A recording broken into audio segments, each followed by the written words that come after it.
Era uma daquelas manhãs de fim de outono em Nova York, quando o frio não apenas tocava a pele, ele se infiltrava até os ossos. O céu, de um cinza pesado, cobria as ruas ainda úmidas de uma leve garoa noturna.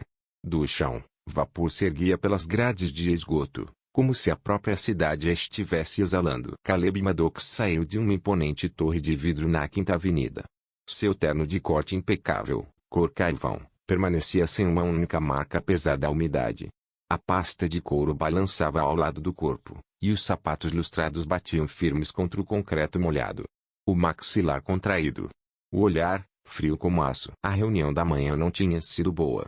Nada em seu rosto revelava isso. Caleb dominava a arte de parecer imperturbável. Mas, por trás da fachada calma, uma tempestade rugia. Números contestados. Conselheiros desconfiados. A confiança, sua moeda mais sagrada, mais uma vez quebrada. Ao atravessar a rua, algo chamou sua atenção. Num ponto de ônibus envelhecido, com os vidros quebrados e o ferro corroído pela ferrugem, um grupo de esquecidos da cidade se amontoava. Uns enrolados em cobertores doados. Outros, de olhar vazio, seguravam copos de café vazios em busca de moedas. E então ele a viu. Uma jovem, talvez com pouco mais de 20 anos. Cabelo dourado, bagunçado, caía em ondas suaves sobre os ombros. O casaco, gasto, com mangas puídas e botões diferentes. O jeans rasgado. As botas, tão marcadas que mal lembravam que um dia foram. Mas ela não pedia. Não estendia a mão. Não dormia. Ela lia. Um livro de capa gasta repousava em seu colo, sustentado com delicadeza entre os dedos. Sem dizer uma palavra, quebrou o próprio sanduíche ao meio e ofereceu uma parte a um idoso sentado ao lado. Ele olhou surpreso, aceitou com um aceno. Ela sorriu de leve, fechou o livro e guardou sua metade sem dar uma mordida. Caleb diminuiu o passo. Observava, intrigado. Ela tinha tão pouco. Por que dividir? Isso contrariava toda a lógica.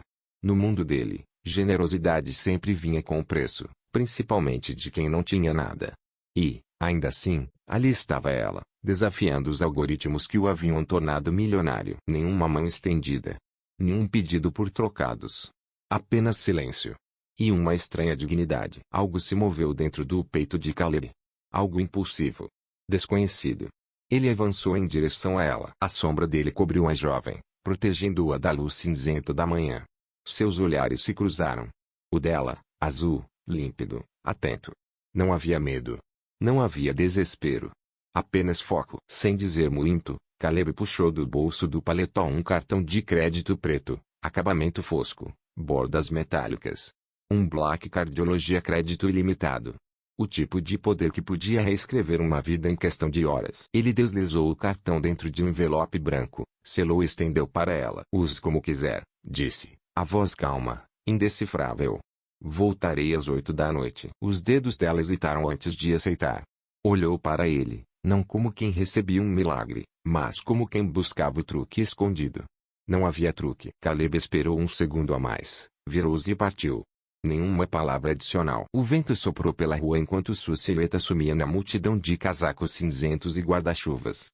A jovem olhou para o envelope por um longo instante e, com cuidado, o guardou dentro do casaco gasto. Ninguém ao redor notou, mas a pergunta pairava no ar, pesada como a neblina vinda do rio. O que ela faria agora? Com um cartão capaz de comprar o mundo. Gastaria tudo? Sumiria? Trairia a dignidade silenciosa que ele havia enxergado nela? Ou faria algo totalmente inesperado? Nem mesmo ela sabia. Ainda. Caleb Maddox. 34 anos. Fundador e CEO da Maddox Tech, empresa de tecnologia financeira que havia revolucionado os investimentos algorítmicos. Um milionário antes dos 30. Frio, lógico, implacável. Construiu seu império com base em números. Os números nunca mentiam. Pessoas, sim.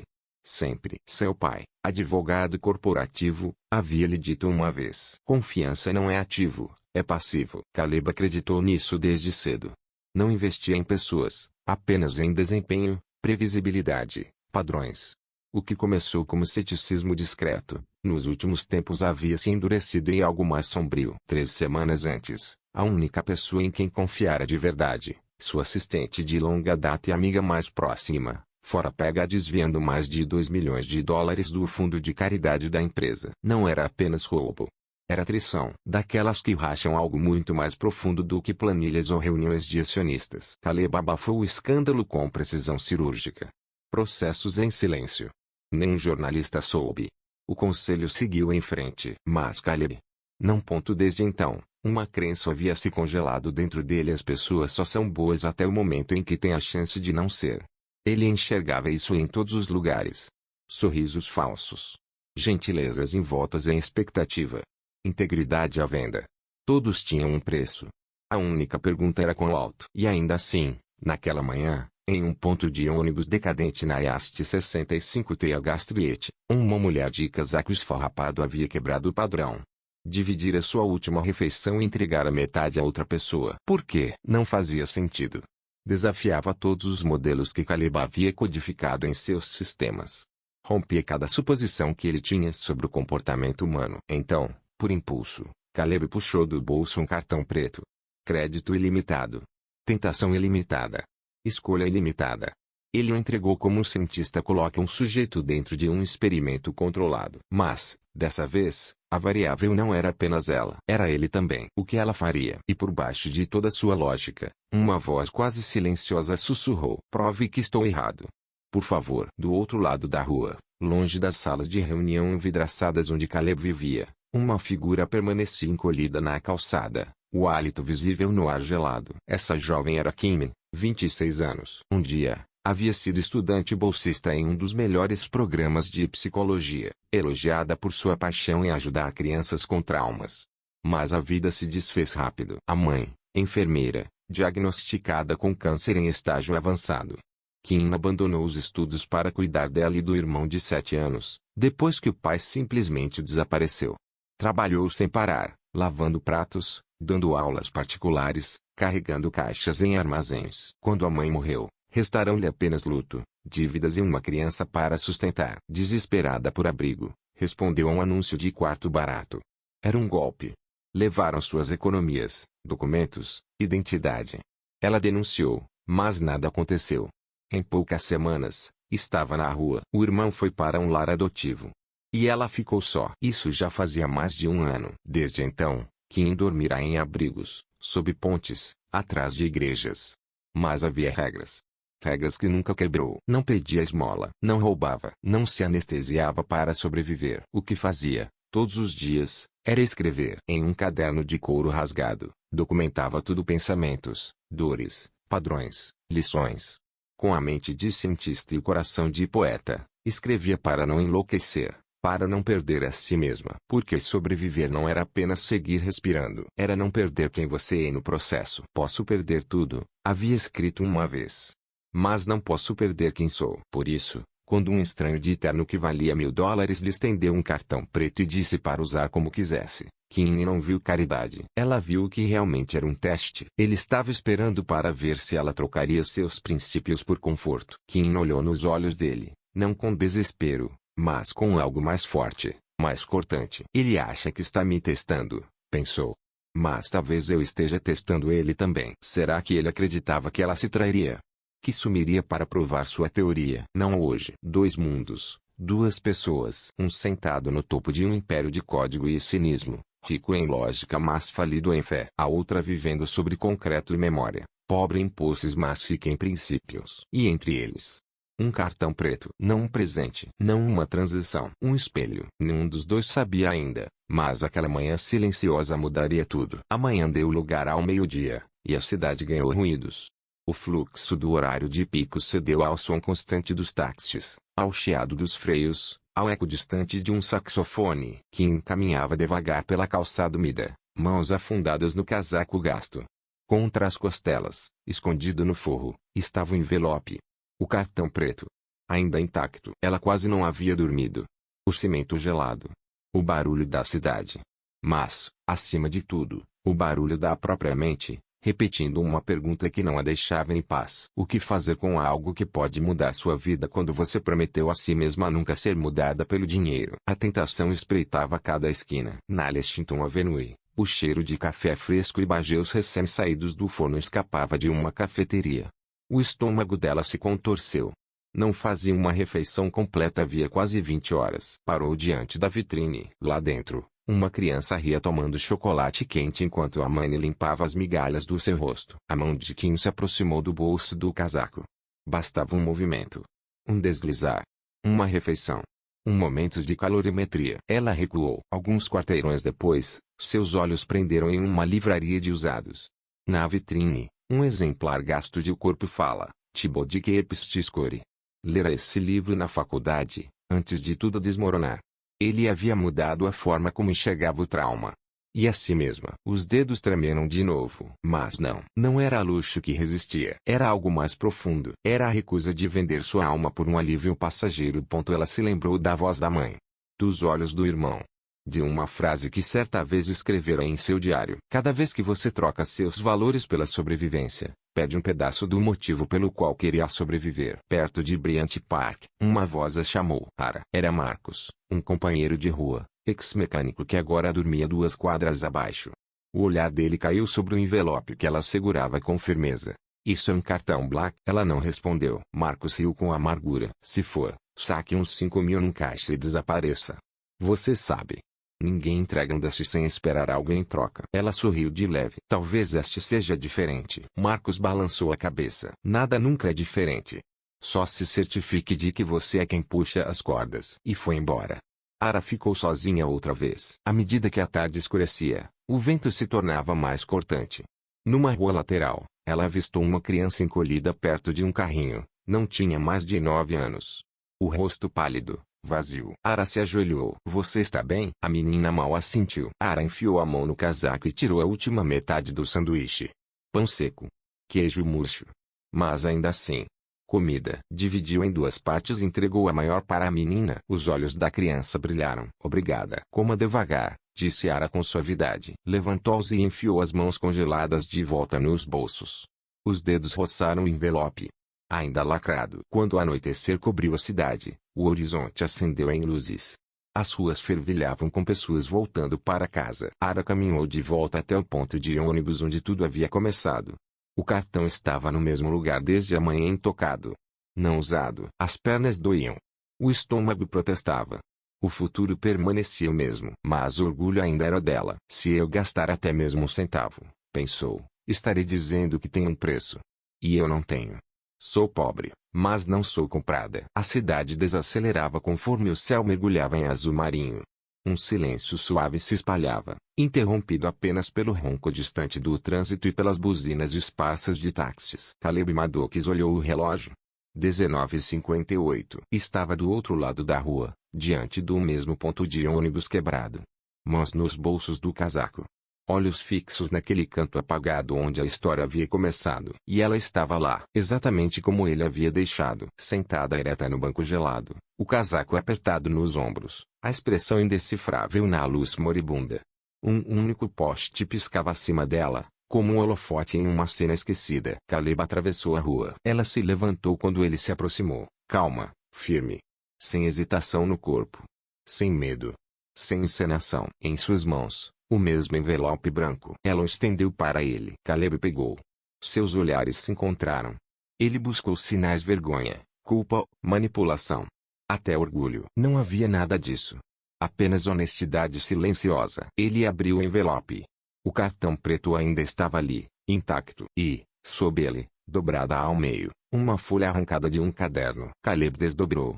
A caligrafia era pequena, mas limpa. Uma única frase. Eu não preciso disso para saber quem sou. Mas obrigada por acreditar que eu tinha a escolha. Caleb não se moveu. O ar entre eles se adensou, não de constrangimento, mas de algo mais pesado. Respeito. Ara deu um passo atrás, como se apenas tivesse vindo devolver o que nunca foi dela. Encerrar algo antes que se transformasse em outra coisa. Mas Caleb a deteve com uma pergunta. Uma que não planejara, mas que escapou. Inevitável. Você pensou em usar? Ela o olhou. Sem ofensa. Sem defesa. Apenas verdade. Sim.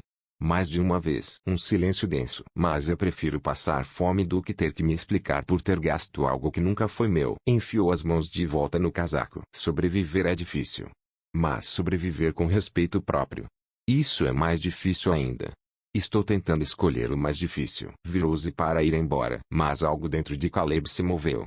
Talvez tivesse rachado. Aquele tipo de rachadura que deixa a luz entrar. Ele olhou para o envelope em sua mão.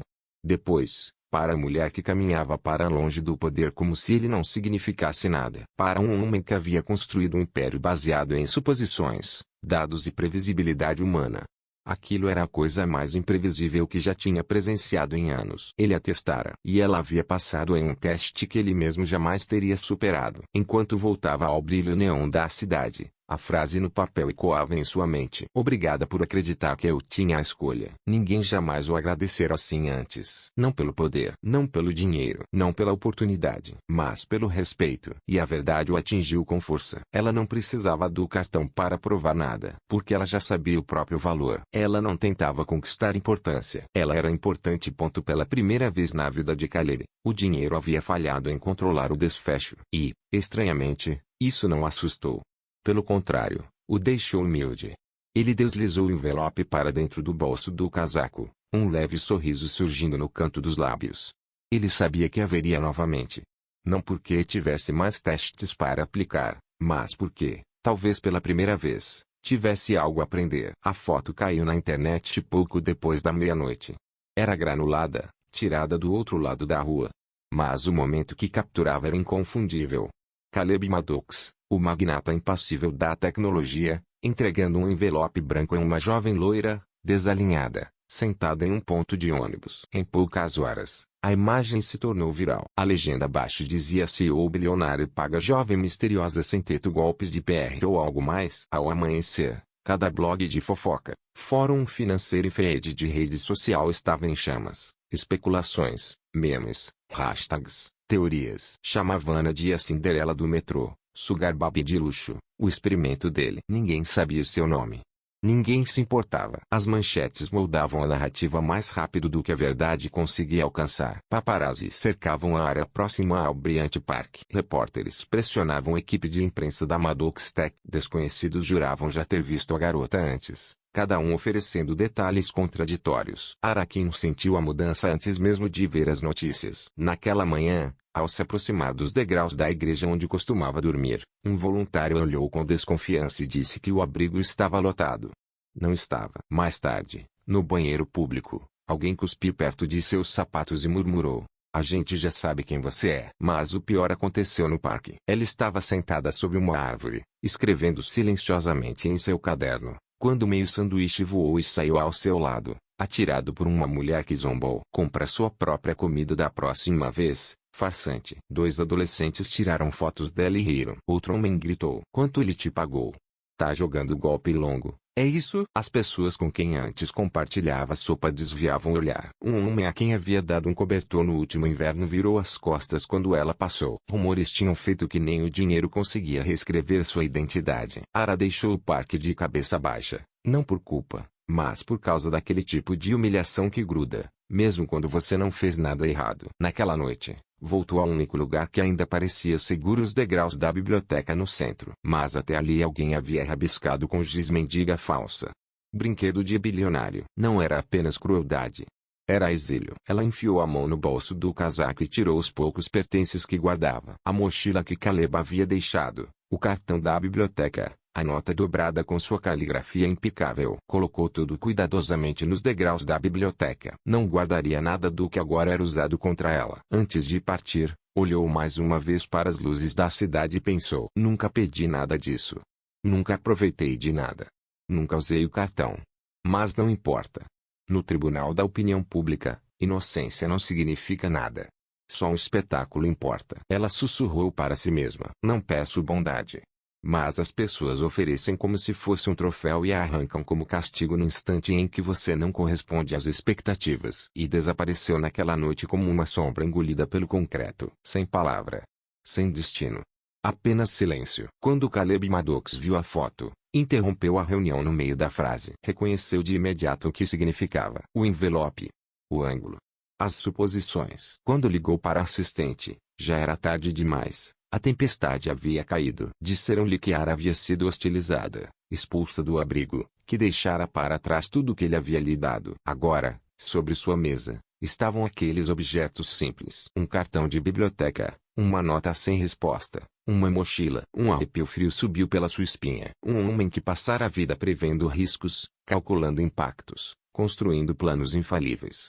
Não havia previsto isso. E o pior, jamais perguntara a ela se queria fazer parte do experimento. Eu dei a ela um teste, murmurou para si mesmo, a voz oca, e o mundo a puniu por ter passado. Pela primeira vez em anos, Caleb Maddox sentiu algo mais perturbador do que arrependimento. Ele sentiu vergonha. A sala de reuniões estava gelada, não pelo ar-condicionado, mas pelo silêncio. O silêncio que antecede o momento em que alguém educadamente põe fim à sua carreira. Caleb Maddox sentava-se à cabeceira da mesa de vidro, maxilar tenso, olhos indecifráveis. Ao redor, diretores folheavam os jornais impressos, hashtag em alta, e a foto que viralizara. O bilionário, o envelope, a garota. Arkin, disse um dos membros do conselho, como se o nome em si fosse um escândalo. Temos um desastre de relações públicas. Ela nem é funcionária, retrucou Caleb, seco. Isso não importa, disparou outro. Você deu a ela um cartão preto. A internet já decidiu o que isso significa. Uma terceira voz se ergueu, mais baixa, porém mais firme. 3 grandes parceiros ameaçaram se retirar caso não fosse emitido um comunicado oficial. Caleb recostou-se levemente na cadeira. Então emitam. Um documento impresso deslizou pela mesa até ele. Redigimos uma declaração de repúdio. Vamos enquadrar como um lapso pessoal de julgamento. Você agiu por emoção. Foi mal interpretado. Não vai acontecer de novo. E se eu não assinar? Não havia raiva em sua voz, apenas o peso da inevitabilidade. O líder do conselho entrelaçou os dedos. Então votaremos para rever seu cargo como CEO. Investidores não toleram instabilidade. Caleb lançou um olhar ao horizonte pela janela, a cidade brilhando contra o vidro. 10 anos construindo a Maddox Tech. 10 anos convencendo o mundo de que lógica e dados importavam mais do que emoção. Agora tudo, seu nome, seu poder, seu futuro, reduzia-se a uma decisão. Ele apagaria da existência uma mulher que nunca pedira para ser vista. Olhou para as próprias mãos. Depois se levantou. Chamem a imprensa, disse, firme. Eu mesmo vou falar. 2 horas depois, ele estava sob as luzes de um estúdio de televisão. O apresentador sorriu educadamente. Fora das câmeras, produtores contavam. 3, 2, 1. Sr. Maddox, começou o apresentador. O senhor pode esclarecer sua ligação com Ara Kimen, a mulher da foto viral? Caleb não sorriu. Fixou o olhar na câmera. Eu dei a ela um cartão de crédito, disse. Não para resgatá-la, não para patrociná-la. Eu dei para ver o que ela faria. Ele fez uma pausa. E ela não fez nada com ele. Não porque tivesse medo, não porque fosse fraca, mas porque já sabia quem era. Ela não precisava do meu dinheiro para provar isso. O apresentador piscou, surpreso. O estúdio ficou imóvel. Caleb continuou. Eu costumava acreditar que o dinheiro revelava o verdadeiro caráter de uma pessoa. Que, se você desse poder, veria quem ela realmente era. E eu estava certo. Só não da forma que esperava. Inclinou-se para a frente. Ela me mostrou algo que nenhum algoritmo poderia prever: integridade. Mesmo quando ninguém estava olhando. Outra pausa. Eu não estou ao lado de Ara porque ela precisa de mim. Estou ao lado dela porque ela não recuou. E me recuso a fazer parte de um mundo que pune pessoas por passarem em testes que nunca pediram para fazer. O apresentador pigarreou. Então, o senhor não está emitindo um pedido de desculpas? Caleb encarou. Estou emitindo uma correção. O clipe se espalhou como fogo. Um bilionário defendendo uma mulher sem teto na TV ao vivo não era a narrativa que ninguém esperava, mas era a que ressoava. Durante a noite, a conversa mudou. Canais de mídia que a ridicularizavam agora a chamavam de extraordinária. Fóruns que antes estavam cheios de escárnio agora pesquisavam seu passado com empatia, não com desprezo. Ela já não era mais uma polêmica.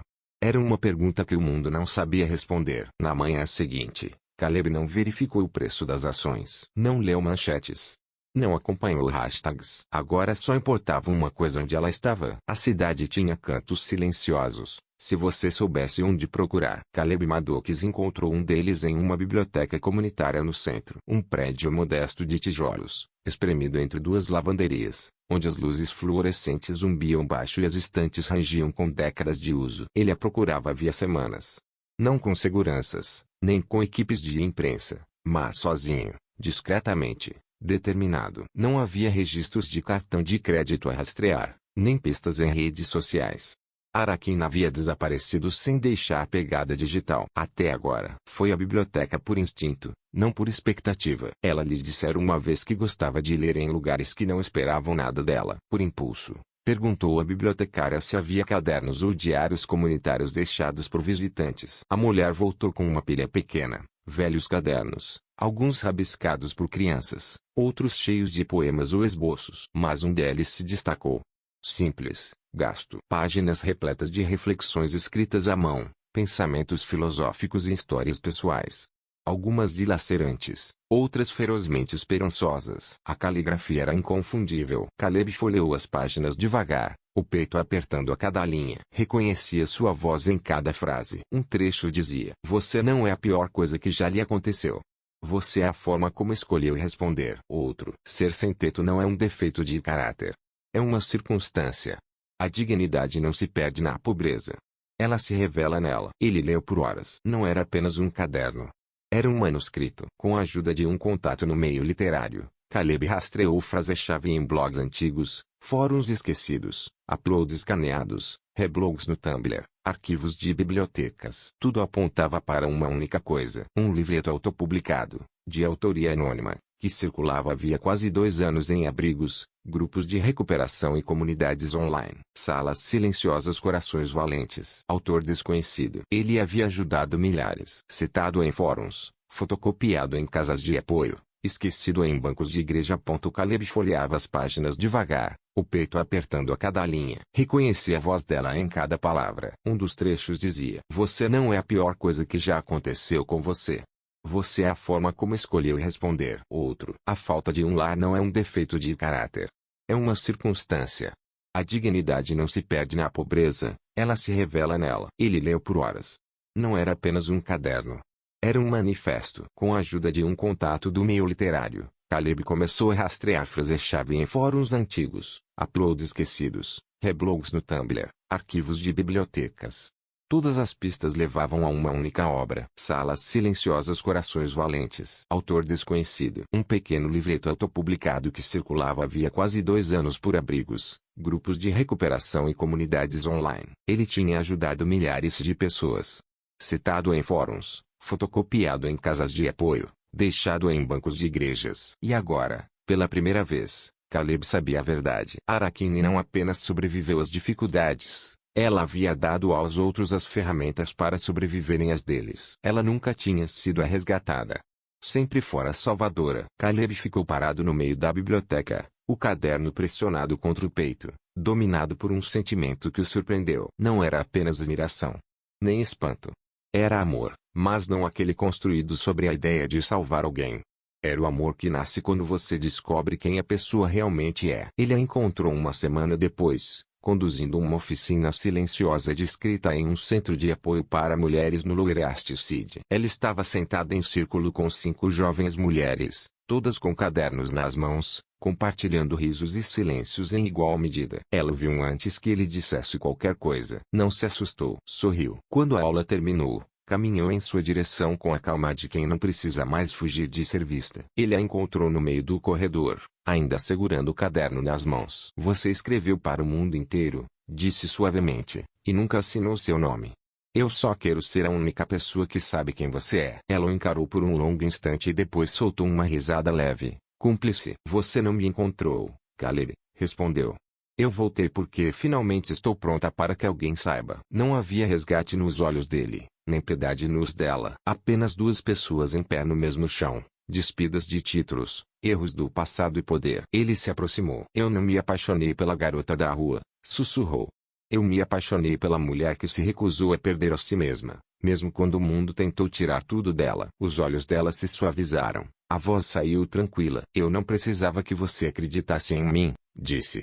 "Mas acho que precisava que alguém me visse." "Eu vejo você", respondeu ele. Ali, no corredor de um lugar construído para curar, cercados de histórias, começaram a escrever a deles. O auditório não era imponente. Fileiras de cadeiras desalinhadas preenchiam o espaço, e citações pintadas à mão cobriam as paredes. Mensagens sobre cura, resiliência e segundas chances. À frente estava Araquém, cabelo loiro preso de forma simples, a voz firme enquanto falava a um grupo de estudantes e membros da comunidade. Atrás dela, no quadro branco, Aliás, o seu valor não é medido pelo seu momento mais baixo. Ela fez uma pausa, os olhos varrendo a sala. Eu costumava acreditar que pessoas como eu não pertenciam a lugar algum, disse.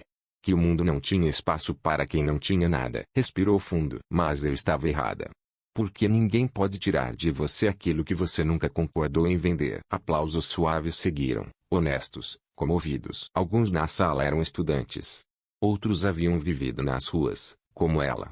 Todos sabiam o que significava lutar por dignidade. Ara tinha voltado, não apenas para sobreviver, mas para devolver ao mundo aquilo que havia aprendido. Agora ela ensinava psicologia em um programa comunitário financiado pela Fundação Maddox. Seu nome não estava mais escondido. Sua história não era mais motivo de vergonha. Naquela tarde, com o sol lançando tons dourados sobre a calçada, Ara caminhou pela mesma rua onde sua história havia mudado para sempre. O velho ponto de ônibus já não existia. No lugar, havia agora um pequeno quiosque comunitário, bancos, cobertores, chá quente e voluntários. Ara parou. No banco da esquina, estava sentada uma garota, talvez com 17 anos, encolhida, olhar distante e cansado. Ara não disse nada. Apenas abriu sua bolsa, tirou um pequeno caderno e o colocou ao lado da jovem. Na primeira página, estavam escritas 3 palavras. Você importa. Comece aqui. Ao lado, um cartão de biblioteca e uma nota dobrada. O mundo nem sempre é justo, mas você pode escolher como enfrentá-lo. Sem discursos. Sem sermão. Apenas uma oferta silenciosa. Depois, virou-se e seguiu, o vento roçando seu rosto como um velho companheiro. Naquela noite, no jardim atrás do centro, agora florido com ervas e flores silvestres, Ara conduziu uma pequena oficina para jovens em processo de cura. Foi ali, entre risos e vida, que Caleb Maddox apareceu. Sem terno sob medida, sem seguranças. Apenas um suéter azul marinho e uma pequena caixa de madeira nas mãos. Os alunos abriram espaço enquanto ele se aproximava. Ara ergueu o olhar, arqueando a sobrancelha, meio curiosa, meio divertida. Ele não falou de imediato. Somente quando o jardim silenciou é que começou. Um dia você se recusou a usar um cartão preto, disse suavemente. Mas usou seu coração para mudar o mundo em que eu vivo. Ele abriu a caixa. Dentro, havia um anel simples. Sem diamante. Apenas uma inscrição. Permaneça quem você é. Ele se ajoelhou. Não sobre mármore. Não sobre lustres. Mas ali, no lugar onde a cura dela havia começado. Sem promessas de fortuna, continuou. Sem impérios. Apenas isto: nunca vou pedir para você deixar de ser quem é para estar comigo. Levantou os olhos, a voz quase um sussurro. Talvez você não precise de mim, Alara. Mas eu quero passar a vida me tornando o tipo de homem que merece você. Os olhos dela não se encheram de medo, mas de paz. E, em voz baixa, respondeu. Sim. O jardim explodiu em aplausos suaves, mas cheios de alegria. Semanas depois, eles se casaram em uma pequena capela comunitária, decorada com flores do campo e velas doadas. Os convidados não eram famosos. Eram pessoas com quem Ara um dia havia dividido um banco de praça. Crianças que tinha ensinado. Sobreviventes que ajudaram a acreditar novamente. Belara caminhou pelo corredor em um vestido costurado por uma mulher dos tempos de abrigo. Caleb a esperava. Sem gravata, sem títulos. Apenas mãos abertas, olhar firme. Quando se colocaram diante da comunidade, ele se inclinou e sussurrou. Obrigado por não gastar o cartão. Ela sorriu. Eu gastei, murmurou. Usei para comprar a sua atenção. Os dois riram. E, no fundo da capela, um velho de casaco surrado aplaudiu mais alto que todos. Porque o amor, eles haviam aprendido, nunca foi sobre riqueza. Sempre foi sobre escolha. E eles tinham escolhido, livremente, plenamente e para sempre. Se esta história tocou o seu coração, não esqueça de deixar o seu like e se inscrever no canal. Aqui compartilhamos, todas as semanas, histórias emocionantes, reais e ficcionais, que inspiram, curam e lembram que a bondade, a coragem e o amor ainda existem no mundo. Ative o sininho de notificações para não perder nenhum momento que pode mudar o seu dia ou a sua vida.